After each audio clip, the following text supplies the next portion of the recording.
yan na maagang nagantay at maagang pumila para sa public viewing mamayang alas 8 ng umaga. At isa nga po sa mga naging malalaking bisita kahapon ay si Pangulong Noynoy Aquino at gayon din ang ilang mga naglalakihang artista, at ngayong araw na ito inaasahang ilang personalidad pa ang bibisita sa burol ni Dolphy. Napag-alaman po natin na naririto po ang mga anak at apo ni Comedy King Dolphy. Nagsasalitan lang po sila ng tulog, ng pahinga para mabantayan po ang labi ng kanilang ama. Base na rin po sa ating panayam kanina kay Ronnie Quezon, isa po sa mga anak ng Comedy King, mahigpit daw pong bilin ng kanilang ama na huwag ipagkait ang Comedy King sa publiko at sa media. Kaya naman hanggang bukas nga po itong public viewing na magaganap mula alas 8 hanggang alas 3 ng hapon. At kasama rin po natin dito sa Heritage Park sa Taguig si Dano Tingkungko. Dano. Ivan Rhea, walang tigil ang pagdating ng mga bumisita sa Comedy King natin, si Mang Dolphy sa buong magdamag. Isa na sa mga bumisita sa Comedy King ay ang komedyanteng si Bayani Agbayani. Bandang alas 4 na madaling araw, dumating sa Heritage Park si Bayani. Hindi man daw siya nagkaroon ng pagkakataon na makatrabaho sa pelikula si Mang Dolphy. Marami naman daw fond memories si Bayani sa Comedy King. Tulad na lang daw ng isang pagsasama nila abroad na inutasan daw siya ni Mang Dolphy, nabugahan siya ng tubig sa mukha na ikinailang daw niya. Minsan din daw nilang naging skit ni Mang Dolphy sa birthday ng Comedy King ang maghampas ng birthday cake si Bayani sa mukha ni Dolphy. Hindi raw niya makakalimutan kay Mang Dolphy ang pagiging mapagpakumbaba niya sa kabila ng estado niya bilang bahagi o haligi ng industriya. Narito ang bahagi ng aming naging panayam sa kanya. Tatay Dolphy, kung saan ka man po naroon, sana bahala ka na po sa amin. Kasi ikaw sigurado nandun ka na. Nakakapiling mo na yung Panginoong Diyos. Tulungan mo kami sa mga dasal namin na sana tulad mo, makapasok din kami sa kaharian niya. Sa ngayon nga, narito tayo sa labas ng Heritage Park dito pa rin sa Taguig City kung saan nakapila na ang ilang mga tagahanga ng Comedy King na naghihintay sa pagbubukas ng public viewing ng pangalabi ng Comedy King for public viewing ngayong alas 8. Sa nakikita ninyo ay medyo mahaba-haba ng ang pila at ilan sa kanila ay kanina pang madaling araw naghihintay dyan sa labas ng Heritage Park. Yan pa rin muna ang latest mula rito sa Heritage Park sa Taguig. Balik sa inyo, Ivan at Rhea. Maraming salamat sa iyo, Dano Tingkungko. Kahapon po, personal na nagpaabot ng pakikiramay si Pangulong Noynoy Aquino sa mga naulila ng Comedy King at dumalaw din ang ilang mga naglalakihang personalidad sa showbiz. Narito ang aking report. Agad sumilip sa kabaong ni Comedy King Dolphy si Pangulong Noynoy Aquino pagkadating sa The Heritage Park. Malugod siyang sinalubong ng mga kaanak at long-time partner ng Comedy King na si Shasha Padilla. Bukod sa Pangulo, ilang henerasyon ng mga artistang bumisita sa necrological service para kay Dolphy, kabilang sina Gloria Romero, Eddie Garcia, Judy Ann Santos at Claudine Barreto. It's a great loss for the industry, the passing of Dolphy, and his memory will linger with us forever.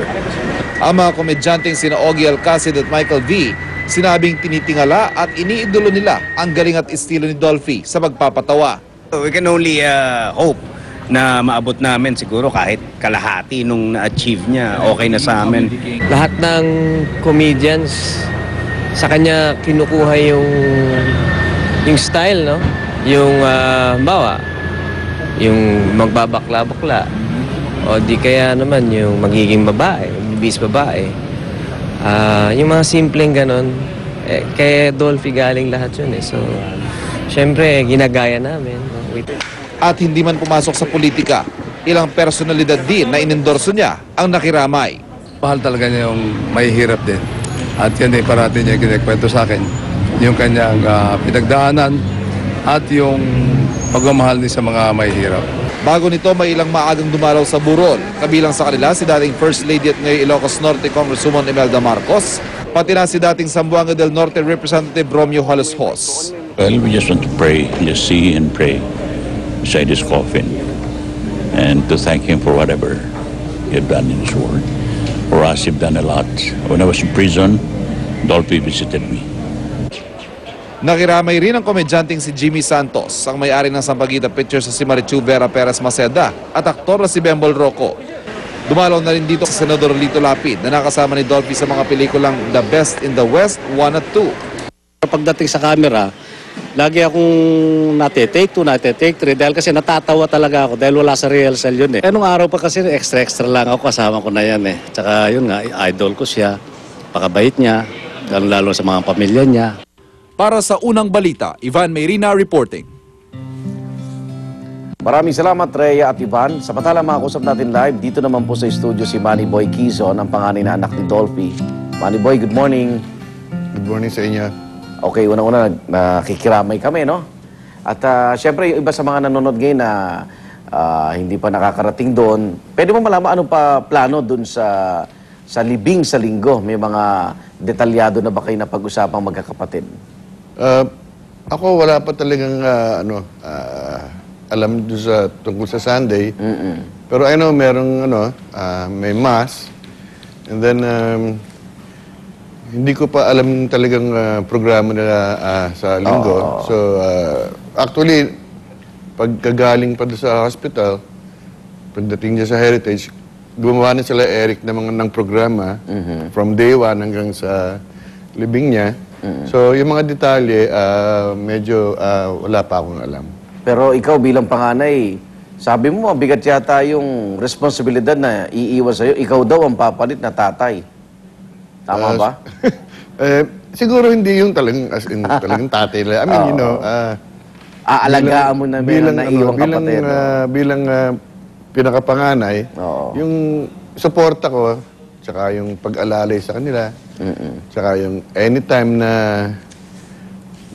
nararamdaman nila na kailangan nila ako, andyan lang ako lagi. Pag yung meron silang gustong itanong sa akin o meron silang mga advices na meron silang problema, basta open ako sa kanila. At ganoon naman lagi sinasabi ko sa kanila. Huwag silang mag-hesitate na tanungin ako, maski anong bagay na lalong-lalo na kung tungkol sa pamilya. Yung mga taong pumupunta dyan sa The Heritage, galing pa sa iba't ibang mga probinsya, no? Manny Boy, ano yung gusto mong sabihin sa kanila, no? Itong isinusukli nila dahil pag nagtatanong kami bakit sila nagtsatsaga, ulan, init, sa haba ng pila, ang nakikita lang nila yung pampalimot ng problema ang naging gamot sa kanila. Parang gamot, ang naging papel sa kanila ni Mang Dolphy. Ang daddy ko kasi, magmula nung maliit ako, nakikita ko dahil maski hindi yung sa pelikula, nakikita ko siya pag nagsushooting siya. Kasi nung maliit ako, lagi niya akong akay maski saan siya pumunta Nakikita ko siya, mga tao, habang nagtitikan, Dolphy, kakawayan. Tapos minsan yan, pupunta sa mga fans yan, kakamayan niya, kamusta na? Tapos, siyempre, tuwan-tuwa mga tao. Tapos, nakikita siya pelikula. Saan man sulok ng Pilipinas, basta napapanood siya, hindi nakakalimutan yung tao na yung kasiyahan na nabigay ng ama ko sa kanila. Lalo na in times of laging, yung may mga problema sila sa buhay. Maski na sandaling oras, nakakalimutan nila yung problema nila dahil nabibigyan sila ng kasiyahan ng daddy ko. Doon sa kwento mo, siyempre, kahit pa paano nakikihati, ang personal niyang pamilya sa mga fans niya, sa pelikula. Ikaw ba, kahit pa paano, panganay ka, naging quality time naman yung ibinigay sa iyo ni Mang Dolphy at ito kasi yung sinasabi, naging pantay-pantay siya sa lahat, Manny Boy. In terms of, yung talagang pagmamahal, talagang pantay-pantay. Pero yung quality time, siguro sa aming unang mga anak, nung nagkaroon ng, siyempre, siguro mga 11, 12 nung nagkahiwalay babi ko tsaka daddy ko. So, yung quality time, hindi talaga na ibigay sa aming sa una. Pero kung pag-uusapan na yung pagmamahal, pantay-pantay naman nabigay niya. Yung quality time maski na naghiwalay sila ng mami ko at tsaka daddy ko, gumawa siya ng paraan para ma-divide yung time niya sa aming magkakapatid. Na nung bata ako, siyempre hindi ko masyadong Naunawaan. naunawaan yun. Siyempre talagang minsan one-track mind ka pag bata ka. Parang pag inisip mo to, yun na yun, yun na yun. Pero habang nagkakaedad ka, naiintindihan mo siya eh. Nahihirapan din ng daddy ko kung paano niya gagawin yung, yung pagbigyan kami ng oras sa bawat pamilya.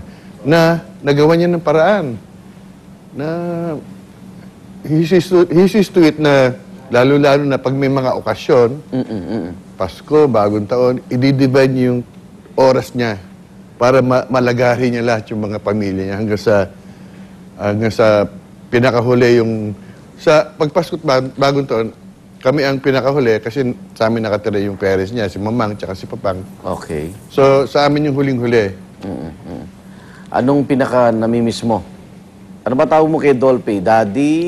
Daddy. O anong pinaka namimiss mo ngayon pag napag-iisa ka? Sa ngayon siguro, hindi ko pa masyadong Hindi pa nararamdaman yan eh. Ang mahirap dyan yung pag nailibing na siya.